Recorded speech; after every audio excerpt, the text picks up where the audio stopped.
Mira road येथे एका धार्मिक कार्यक्रमात मोठा गोंधळ झाल्याची घटना समोर आली आहे। या कार्यक्रमादरम्यान धर्मांतर केले जात असल्याचा आरोप बजरंग दलाकडून करण्यात येत आहे।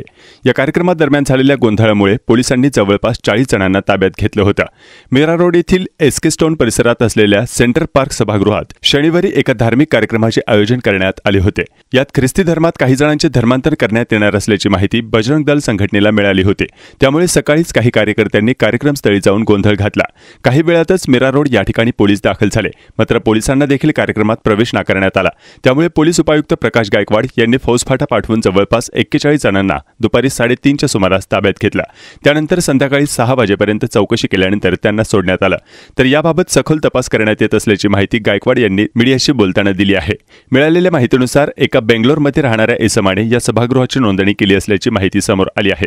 मीरा रोड या ठिकाणी होत असलेल्या या धार्मिक कार्यक्रमाचे आयोजन यहोवा या संस्थेने केले होते।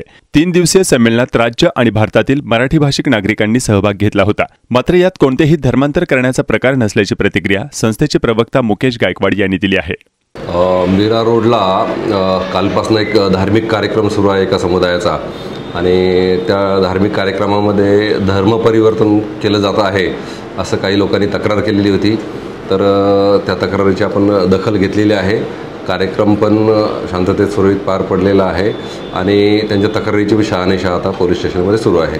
नेमकं काय कार्यक्रम होता, कोणत्या धर्माचा होता, काय सांगाल तसं? धार्मिक ख्रिश्चन धर्माचा धार्मिक कार्यक्रम होता आणि त्या कार्यक्रमामध्ये त्यांचं विविध कार्यक्रमाची रूपरेषा त्यांनी ऑलरेडी पोलीस स्टेशनला कळवलेली आहे, परमिशन घेतलेली आहे त्या कार्यक्रमाची आणि कार्यक्रम आता उद्या शेवटचा दिवस आहे। काही जणांना ताब्यात घेतलेलं आहे, नेमकं काय कारण समजू शकेल?